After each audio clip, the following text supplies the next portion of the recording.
अगर आप class 9th या फिर क्लास 10th के एक स्टूडेंट हो और अगर आपके हाफ ईयरली एग्जाम पास आ चुके हैं तो आज मैं आपको बताने वाला हूं कुछ ऐसे इंपॉर्टेंट टॉपिक्स जो कि आपके पेपर के अंदर 90 से 100% तक रिपीट करने वाले हैं। हाय एवरीवन, मैं हूं आप सभी का अपना प्रशांत भैया। इस वीडियो के टाइटल को देखकर आपको ऐसा लगा ना कि क्या हमारे स्कूल का हाफ ईयरली एग्जाम लीक हो गया है क्या? अरे देखो, लीक तो नहीं हुआ है, लेकिन आज तुम खुद उस पेपर को लीक करने वाले हो। कैसे करने वाले हो? मेरी मदद से करने वाले हो।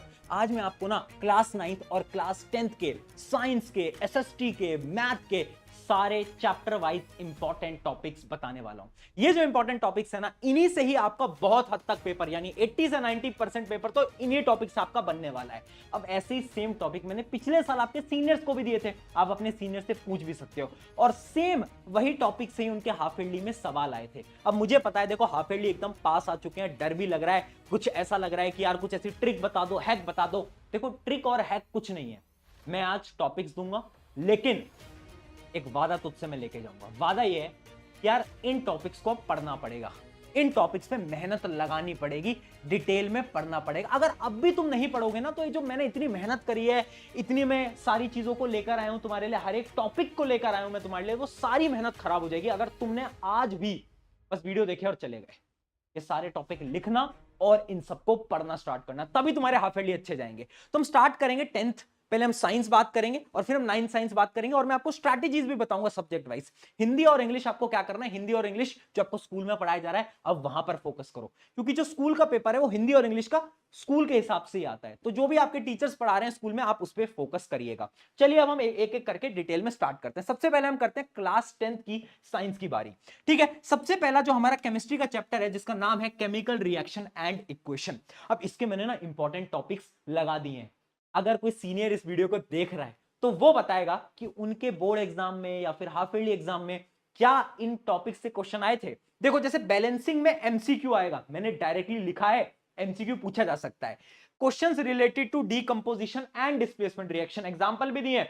फॉर एग्जांपल कलर चेंजिंग, जिनमें रंग बदलता रहता है, जैसे कि लेड नाइट्रेट को हीट करते हैं, रंग बदलता है। ऑक्सीडेशन एंड रिड्यूसिंग एजेंट पे सवाल पूछे जाएंगे, ये भी मैंने यहां पर बता दिया है। तो तीन सबसे इंपॉर्टेंट टॉपिक है, इनको जरूर पढ़ के जाना, पेपर में फंसने वाले हैं। उसके अलावा एसिड बेस एंड सॉल्ट की अगर हम बात करें, तो एसिड बेस एंड सॉल्ट में मैंने यहां पर लिख भी दिया है कि जो एमसीक्यू है वो इंडिकेटर से आएगा, pH in daily life example से आएगा, सॉल्ट में chlor alkali process, baking soda, washing soda, ये कुछ इंपॉर्टेंट है, इनकी रिएक्शंस इंपॉर्टेंट है, वो पढ़ के जाना, सवाल पक्का आएगा। स्पेशली केस बेस्ड क्वेश्चन आपके यहां से फंसने वाले हैं। ठीक है, अगले चैप्टर की बात करते हैं, यानी हम बात करते हैं किसकी, बायोलॉजी की। हाफ ईयरली में मेनली दो ही चैप्टर आ रहे हैं, तो उनकी बात हम आज कर रहे हैं। ठीक है, बायोलॉजी लाइफ प्रोसेस है आपका चैप्टर। 9th वाले रुक जाओ, अभी तुम्हारा भी आगे आने वाला है नंबर, और 10th वालों, 9th वालों को ना थोड़ा सा भरोसा दिलाना। तुम्हें अभी मैं 9th के इंपॉर्टेंट टॉपिक बताऊंगा, और तुम दिमाग लगाना कि तुम्हारे हाफ ईयरली या फिर स्कूल के एग्जाम्स में क्या 9th क्लास में टॉपिक रिपीट हुए थे या नहीं हुए थे। ठीक है, और कमेंट करके बताना, ताकि उनको लगे कि हाँ प्रशांत भाई सही चीज लेकर आए। ठीक है, तो जैसे लाइफ प्रोसेस की हम बात कर रहे हैं, फोटोसिंथेसिस में मैंने आपको बताया स्टोमेटा गार्ड सेल से आएगा। डाइजेशन में क्या है, आपको सारे एंजाइम्स को याद कर लेना है। इंपॉर्टेंस ऑफ डबल सर्कुलेशन पे सवाल पक्का बन सकता है। Function of विलाय, alveoli and nephron, ये तीन इंपॉर्टेंट फंक्शन आपको याद रखने हैं। ट्रांसपोर्टेशन में आपको जाइलम फ्लोएम का डिफरेंस याद रखना है। इंपॉर्टेंट डायग्राम्स भी मैंने बता दिए जो कि पूछे जा सकते हैं। उसके अलावा कंट्रोल कोऑर्डिनेशन की बात करूं तो आप देख सकते हो रिफ्लेक्स आर्क, रिफ्लेक्स एक्शन, यहां से सवाल पूछा जा सकता है। उसके अलावा name and function of hormone, जो हार्मोन्स वगैरह का टॉपिक है, उसमें से नेम और फंक्शन याद कर लेना, न्यूरॉन का डायग्राम याद कर लेना, और ह्यूमन के बस फंक्शन से याद कर लेना, ह्यूमन ब्रेन के। ठीक है, अब बात करते हैं फिजिक्स की, है ना। और जब तुम आओगे ना हाफ ईयरली देकर, तो तुम्हें लगेगा कि हाँ यार भैया इन टॉपिक से आया था। लाइट की हम बात करते हैं, तो जैसे रे डायग्राम कहां से आएगा, कॉनकेव मिरर और कॉन्वेक्स लेंस, ये इंपॉर्टेंट है। जितने भी वो छह रे डायग्राम्स है ना, वो तुम्हें याद रखने हैं। न्यूमेरिकल्स बता दिए, मिरर फॉर्मूला, पावर, मैग्निफिकेशन, और लेंस फॉर्मूला पे सवाल आ सकता है, बट सिर्फ और सिर्फ कॉन्वेक्स लेंस का मेनली पूछा जाता है। Human I and colourful world की बात करते हैं, तो डिफेक्ट्स पे ही क्वेश्चन आते हैं मेनली, लिखा हुआ है यहां पर, rainbow formation and dispersion by prism, सारी चीजें मेंशन्ड है। पीडीएफ कहां मिलेगी, पीडीएफ आपको टेलीग्राम पे मिलेगी। पर अब मैं बात कर रहा हूं 9th की, और अब मुझे सारे 10वीं के बच्चों की मदद चाहिए, क्योंकि 9th के बच्चे तो अभी 9th में है, तुम तो 9th पढ़ चुके हो। तो तुम अब मुझे कमेंट्स में बताओगे, क्या मैटर इन आवर सराउंडिंग में conversion of temperature kelvin Celsius पे एमसीक्यू तुम्हारे स्कूल में पूछा गया था? सोचो, यस लिखना अगर इनमें से आए थे, नो लिखना अगर नहीं आए थे, सच लिखना। क्या डिफ्यूजन के एग्जांपल्स, गैस कैसे डिफ्यूज होती है उसके एग्जांपल्स पे क्वेश्चन आया था। क्या एवोपरेशन किस किस चीजों पे डिपेंड करता है, फैक्टर्स क्या थे एवोपरेशन के, क्या उस पे क्वेश्चन आए थे। क्या इंटर कन्वर्जन ऑफ स्टेट्स यानी मेल्टिंग, फ्रीजिंग, कंडेंसेशन, वेपराइजेशन, इस पे आपके क्वेश्चन आए थे, याद करो। उसके अलावा is matter around us pure की बात करूं तो कंसंट्रेशन पे क्या न्यूमेरिकल आया था। Difference between homogeneous and heterogeneous पे आया था, या फिर कंपाउंड और मिक्सचर का डिफरेंस आया था। प्रॉपर्टीज ऑफ कंपाउंड पे सवाल आया था। True solution, colloidal and suspension के बीच का डिफरेंस आया था।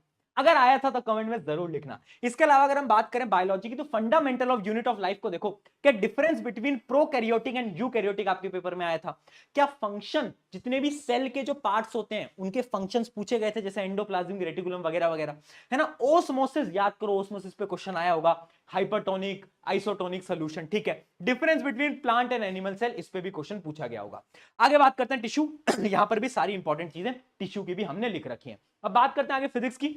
फिजिक्स में भी बताया है difference between distance versus displacement, velocity and speed, इनका डिफरेंस पूछा जाता है। अब न्यूमेरिकल कौन से आते हैं वो भी मेंशन किया गया है। न्यूमेरिकल मेनली आते हैं किसके, मोशन से न्यूमेरिकल आते हैं ग्राफ बेस्ड। यहां पर लिखा है graph numericals and equation of motion पे कुछ नॉर्मल न्यूमेरिकल्स, ठीक है। Force and law of motion पे बताया गया है कि जो सेकंड लॉ ऑफ मोशन था उस पे से ही न्यूमेरिकल आते हैं मेनली, और एप्लीकेशन बेस्ड क्वेश्चन आते हैं फर्स्ट एंड थर्ड लॉ से, है ना। तो ये सारी चीजें यहां पर मेंशन्ड है। अब साइंस की स्ट्रैटेजी क्या है बेटा, सिंपल स्ट्रैटेजी है, ध्यान से समझ लेना। लिखने की प्रैक्टिस, हो क्या रहा है ना कि हम पढ़ तो रहे हैं, सारी चीजों को दिमाग के अंदर तो डाल लिया है, लेकिन लिखने की प्रैक्टिस ही नहीं कर रहे हैं। अगर लिखने की प्रैक्टिस नहीं करोगे, रियलिटी में बता रहा हूं, सारी चीजें खराब हो जाएंगी, जितनी भी मेहनत आज तक करी है। क्योंकि अगर एग्जाम में प्रेजेंट करना नहीं आ रहा तो काम नहीं करेगा। इससे पहले एक वीडियो बना चुका हूं, हाउ टू राइट आंसर्स, देख लेना, मदद हो सकती है। उसके अलावा न्यूमेरिकल्स की प्रैक्टिस डाल लो, स्पेशली कैलकुलेशंस की। कैलकुलेशन में गलतियां कर रहे हो, फिजिक्स के अंदर बहुत गलतियां तुम कर रहे हो, ये जो कैलकुलेशन मिस्टेक्स तुम कर रहे हो इसको करना बंद करो, प्रैक्टिस करना स्टार्ट करो। अगला, lack of revision in chemistry, specially class 10th के स्टूडेंट्स, केमिस्ट्री को रिवाइज करो। इतनी सारी जो इक्वेशंस हैं उनको बार बार रिवाइज करो, वरना भूल जाओगे पेपर के अंदर, यहां की इक्वेशन वहां लिख के आ जाओगे। अब बात करते हैं किसकी, मैथ्स की स्ट्रेटेजी के बारे में। मतलब मैथ्स के जो इंपॉर्टेंट टॉपिक्स हैं सारे के सारे दे रखे हैं कि देखो रियल नंबर में कौन सा आएगा, ठीक है, सारे इंपॉर्टेंट। अब मैथ में ना एक बड़ी प्यारी चीज हमने बनाई है, मैथ्स में ना हमने क्वेश्चन की फॉर्म में लिखा है, जैसे कि प्रूव √3 या फिर √2 इज इरेशनल, ऐसे सवाल आते हैं, है ना। Find HCF and LCM using prime factorisation, question की फॉर्मेट में हमने इंपॉर्टेंट टॉपिक आपको यहां पर दे दिया है। आप देख सकते हो पॉलिनोमियल में भी दे रखा है, फाइंडिंग जीरोस, ये पूछा जाता है ना। फाइंडिंग द क्वाड्रेटिक पॉलिनोमियल, ये भी पूछा जाता है ना। उसके अलावा अगर हम बात करें अगले चैप्टर की, तो ये रहे इसके कुछ इंपॉर्टेंट टॉपिक्स क्वेश्चंस की फॉर्म में, ये रहे इसके क्वाड्रेटिक इक्वेशन के, ठीक है। अर्थमेटिक प्रोग्रेशन में भी आप देख सकते हो finding common difference of the given arithmetic progression, common difference पे सवाल नॉर्मली पूछे जाते हैं। तो ऐसा सब कुछ गिवन है, ठीक है। यहां पर आप देख सकते हो, अगर मैं ट्राइंगल्स की बात करूं तो ट्राइंगल्स के भी इंपॉर्टेंट सारी चीजें गिवन है। 9th की अब मैं बात करता हूं, तो अब यहां पर 10वीं वाले सतर्क हो जाओ, क्योंकि तुम्हें अपने जूनियर्स को थोड़ा सा भरोसा दिलाना है। जैसे कि नंबर सिस्टम अगर तुम्हें याद हो, क्या तुम्हारे क्वेश्चन आते थे रेशनलाइजेशन पे, रेशनलाइजेशन पे तो आता होगा सवाल, ठीक है। पॉलिनोमियल्स पे अगर मैं बात करूं, क्या जीरोस ऑफ पॉलिनोमियल, यहां पर एक्सरसाइज भी मेंशन करी गई है कि कौन से क्वेश्चन है, इस टाइप के क्वेश्चन पूछे जाएंगे, वैल्यूज बदलेंगे बट क्वेश्चन का टाइप सेम रहता है, ठीक है। अलजेब्रिक आइडेंटिटीज इंपॉर्टेंट है, वहां से भी सवाल घुमाकर आता है, आया होगा 10वीं वालों, याद करो। उसके अलावा अगर मैं बात करूं linear equation in 2 variable, word problem, specially age, number और पैरामीटर पे क्वेश्चन पूछे जाते हैं, है ना। लाइंस एंड एंगल्स अगर तुम्हें याद हो, पैरेलल लाइंस विद ट्रांसवर्सल, इस पे भी कभी कभार क्वेश्चन पूछ ले जाते हैं, ठीक है। मैथ की क्या स्ट्रैटेजी है, बहुत सिंपल स्ट्रैटेजी है, साइंस की तरह ही है। क्या करना है, पहले एनसीईआरटी लगाओ। देखो एक बात याद रखना यार, मैथ्स ना बच्चों को डराती है, पर तुम्हें डरना नहीं है। तुम्हें क्या करना है ना, तुम्हें अचानक से टफ क्वेश्चन नहीं करने हैं। बच्चे क्या करते हैं, आर डी शर्मा उठा लेते हैं, अरे नहीं यार आर डी शर्मा मत करो। अगर कॉन्फिडेंस गेन करना है ना, सबसे पहले एनसीईआरटी के एग्जाम्पल करो, फिर एनसीईआरटी के लास्ट एक्सरसाइज करो, फिर आर डी शर्मा पे जाओ। ये एक फ्लो है। अगर तुम्हारे पास टाइम कम है ना, तो तुम क्या करो, अभी तुम एग्जाम्पल्स, एक्सरसाइज, इन पे ज्यादा फोकस करो, आरडी वगैरह अभी मत लगाना, क्योंकि इतना टाइम है ही नहीं, पेपर तो पास में आ चुके हैं। उसके अलावा सोल्यूशन मत देखना एंड तक। बच्चे क्या करते हैं, क्वेश्चन सॉल्व करते हैं, नहीं नहीं ये तो मैं कर लूंगा, चलो सोल्यूशन देख लेता हूं। ये तुम खुद से गद्दारी कर रहे हो, इस बात को याद रखना। उसके अलावा कैलकुलेशन मिस्टेक से बचो। साइंस और मैथ में एक चीज याद रखना, कैलकुलेशन गलती बहुत बड़ी गलती है। पूरा आंसर गलत हो जाएगा, पूरी मेहनत पानी में चली जाएगी। तो इस कैलकुलेशन मिस्टेक से कैसे बचोगे? बहुत सिंपल सी चीज है, जितनी ज्यादा प्रैक्टिस करोगे, आंसर्स को लिख लिख के सॉल्व करो ना, पूरा सॉल्व करो ना, क्या दिक्कत है? पूरा सॉल्व करने में तो कुछ नहीं जाता ना, तो पूरा सॉल्व कर लिया करो, थोड़ा टाइम ही तो लगेगा यार, पर उतना टाइम लगाओ, कैलकुलेशन मिस्टेक से बचो। अब बढ़ते हैं फाइनली एसएसटी की स्ट्रैटेजी के ऊपर, यानी एसएसटी के इंपॉर्टेंट टॉपिक्स। तो देखो हिस्ट्री के इंपॉर्टेंट टॉपिक्स ये रहे, ठीक है, पॉलिटिकल साइंस के जितने भी इंपॉर्टेंट टॉपिक्स हैं वो ये रहे, ज्योग्राफी के इंपॉर्टेंट टॉपिक्स, अभी 10th की बात कर रहा हूं, 9th पे भी आएंगे, वो ये रहे। उसके अलावा इकोनॉमिक्स में इंपॉर्टेंट टॉपिक्स ये रहे। ये आपके हाफ ईयरली सिलेबस के अकॉर्डिंग डिजाइन करा गया है। अब 9th के टॉपिक जरा ध्यान से देखना, 10वीं वालों भी सतर्क हो जाओ। फ्रेंच रेवोल्यूशन पे, क्या कॉजेज ऑफ फ्रेंच रेवोल्यूशन पे सवाल आया था? क्या आउटब्रेक ऑफ रिवोल्ट पे आया था? क्या इफेक्ट ऑफ रेवोल्यूशन पे आया था? है ना, सोशलिज्म इन यूरोप में अगर आप ध्यान से देखोगे, क्या Russian participation in first world war, इस पे क्वेश्चन आया था? याद करो, इन सारी चीजों को देख के आपको लगेगा कि हाँ आया तो था, ठीक है। What is democracy, why is democracy, इस पे तो बड़े बेसिक बेसिक क्वेश्चन आते हैं, क्वेश्चन की फॉर्म में यहां पर आपको इंपॉर्टेंट टॉपिक्स दे दिए। कॉन्स्टिट्यूशनल डिजाइन में भी आपको दे दिए, ठीक है, वर्किंग ऑफ इंस्टीट्यूशन में भी आपको इंपॉर्टेंट टॉपिक दे दें। अगर हम ज्योग्राफी की बात करें तो इसमें भी नॉर्दर्न प्लेन, है ना, उसके अलावा हिमालयाज, इस पे बहुत बार सवाल आते हैं। ड्रेनेज पे भी आप देख सकते हो इंपॉर्टेंट टॉपिक्स, इकोनॉमिक्स पे भी इंपॉर्टेंट टॉपिक्स ये रहे। फाइनली एसएसटी की स्ट्रैटेजी क्या रहेगी भैया, ये तो बताओ। देखो बहुत सारी चीजें याद करनी है, याद कैसे करोगे? पॉइंट की फॉर्म में, और यहां पर लिखा भी हुआ है, हमेशा याद रखना, पॉइंट की फॉर्म में आंसर याद रखना। पैराग्राफ में अगर याद करने की कोशिश करोगे, दिमाग ना धोखा दे देगा, ये दिमाग बोलेगा इतना तो मुझे याद ही नहीं होता, पर अगर 5 पॉइंट बना लोगे तब तो दिमाग को याद हो जाएगा। तो इसलिए हमेशा याद रखना, पॉइंट की फॉर्म में याद करो।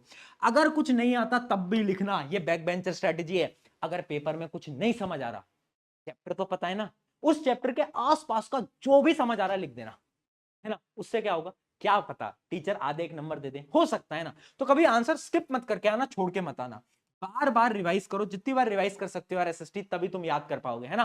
साइंस और मैथ की तरह नहीं है कि समझ आ गई तो समझ आ गई, यहां पर बार बार आपको रिवाइज करना पड़ेगा, टाइम थोड़ा बहुत देना पड़ेगा। तो ये आपके तीनों सब्जेक्ट के इंपॉर्टेंट टॉपिक्स और उनकी स्ट्रैटेजी। अब जाओ और क्लास 9th और क्लास 10th के हाफ ईयरली एग्जाम फोड़ कर आओ, अपने दोस्तों के साथ शेयर कर दो कि व्हाई टू फियर व्हेन प्रशांत भैया इज हियर।